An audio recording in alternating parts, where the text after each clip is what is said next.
नमस्कार मित्रांनो. तर आजपासून आपण शेअर मार्केट हे मराठीमध्ये शिकण्यासाठी सुरुवात करणार आहे. तर शेअर मार्केट हा एक अत्यंत महत्त्वाचा विषय आहे. आजच्या काळात फक्त नोकरी करून संपत्ती निर्माण करणे हे कठीण झाले आहे. त्यामुळे इन्व्हेस्टमेंट म्हणजेच गुंतवणूक करणे खूप गरजेचे आहे आणि त्यासाठी शेअर मार्केट हा उत्तम पर्याय आहे. पण हे शेअर मार्केट म्हणजे तरी काय? सोप्या भाषेत समजून घेण्यात झालं तर शेअर मार्केट म्हणजे कंपन्यांचे छोटे छोटे भाग म्हणजे शेअर खरेदी विक्री करण्याचे ठिकाण. समजा एखादी कंपनी आहे, उदाहरणार्थ रिलायन्स. त्या कंपनीचे लाखो भाग केले जातात. तुम्ही त्यातील काही भाग विकत घेता म्हणजे शेअर घेता. तुम्ही त्या कंपनीचे काय होता? ओनर होता, भागधार होता. आता शेअर म्हणजे काय? तर शेअर म्हणजे कंपनीतील तुमच्या मालकीचा हक्काचा हिस्सा. जर कंपनी नफा कमावते तर तुम्हालाही फायदा होणार आणि जर कंपनी तोटा करते किंवा नुकसान करते तर तुम्हालाही नुकसान होणार किंवा तोटा होणार. तर शेअर मार्केट का शिकावे हे सगळ्यात महत्त्वाचे. तर संपत्ती निर्माण करणे म्हणजेच वेल्थ क्रिएशन आहे. पैसे वाढवण्याचा सर्वोत्तम मार्ग आहे. पॅसिव्ह इन्कम आहे, त्याला आपण एक डिव्हिडंड म्हणतो, जे मी तुम्हाला समोर सांगणार आहे डिव्हिडंड म्हणजे काय होते.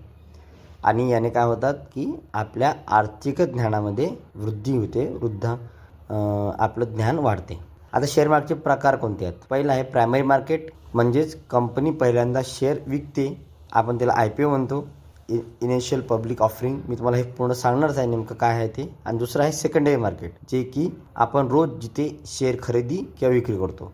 उदाहरणार्थ 2 प्लॅटफॉर्म आहे, एक NSE नॅशनल स्टॉक एक्सचेंज आणि दुसरा आहे BSE म्हणजेच बॉम्बे स्टॉक एक्सचेंज. तर मार्केटमध्ये कोण काम करतात? मार्केटमध्ये मेन 4 लोक काम करतात. पहिला इन्व्हेस्टर्स, गुंतवणूकदार म्हणजे आपल्यासारखे. त्यानंतर ट्रेडर्स, खरेदी विक्री करणारे. ब्रोकर म्हणजे काय की ज्या प्लॅटफॉर्मवर आपण शेअर विकत घेतो किंवा विकतो, जसे की झिरोदा झालं, ग्रो झालं असे ॲप्स, अपस्टॉक झालं, एंजल वन झालं असे स्टॉक्स. आणि चौथं म्हणजे कंपनीज, ज्या कंपनीचे शेअर आपण विकतो किंवा खरेदी करतो. नंतर शेअर मार्केटमध्ये पैसे कसे कमवतात तर हेच तुम्हाला मी शिकवणार आहे. तर पहिलं काय आहे की प्राईस इन्क्रीज झाल्यानंतर स्वस्तात घेतलेली शेअर हे महागात विकणे.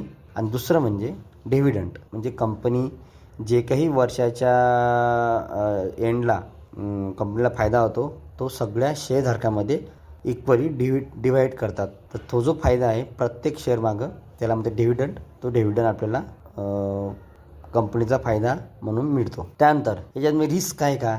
शेअर मार्केटमध्ये रिस्क आहे का? कारण की सर्वजण म्हणतात की शेअर मार्केट हा गॅम्बलिंग आहे, जुआ आहे. तर त्यासाठी आपल्याला ते पण समजून घ्यायचं आहे की नेमकं शेअर मार्केट म्हणजे रिस्क आहे का, धोका आहे का? तर शेअर मार्केट बरोबर हाय रिस्क प्लस हाय रिटर्न. जेवढी तुम्ही रिस्क घ्यायला तयार व्हाल तेवढेच तुम्ही रिटर्न पण कमवाल. पण शेअर मार्केट शिकल्यानंतर, शेअर मार्केटचं ज्ञान तुम्हाला आल्यानंतर तसं नाही. कोणाचे ऐकल्याने किंवा कोणाने सांगण्याने शेअर मार्केट कधीही पैसा गुंतवू नये. स्वतःला समजल्यानंतर किंवा तज्ज्ञांचं मार्गदर्शन करूनच हे शेअर मार्केटला तुम्ही हात लावायला पाहिजे, असं माझं वैयक्तिक प्रत्येकाला सांगणं असतं. ज्ञान नसल्याने नुकसान होऊ शकते, म्हणून शिकून गुंतवणूक करणे हे खूप महत्त्वाचे आहे. बिगिनर्ससाठी महत्त्वाची गोष्ट अशी आहे की आधी शिका, मग गुंतवणूक करा. सुरुवातीला कमी पैशापासून करा. लॉंग टर्मचा विचार करा. अफवांवर विश्वास ठेवू नका, कधीच कोणत्या अफवावर विश्वास ठेवू नका. तर आपण याच्यात काय शिकलो की शेअर मार्केट म्हणजे काय, शेअर मार्केटमध्ये शेअर्स म्हणजे काय, पैसे कसे कमवतात, रिस्क आणि त्याचं महत्त्व काय आहे. तर यानंतरच्या व्हिडिओमध्ये आपण पाहणार आहोत की डीमॅट अकाउंट म्हणजे काय आणि ते कसे उघडायचे. तर तुम्हाला अजून माहितीसाठी तुम्ही आपल्या चॅनलला सबस्क्राईब आणि कमेंट करा. धन्यवाद.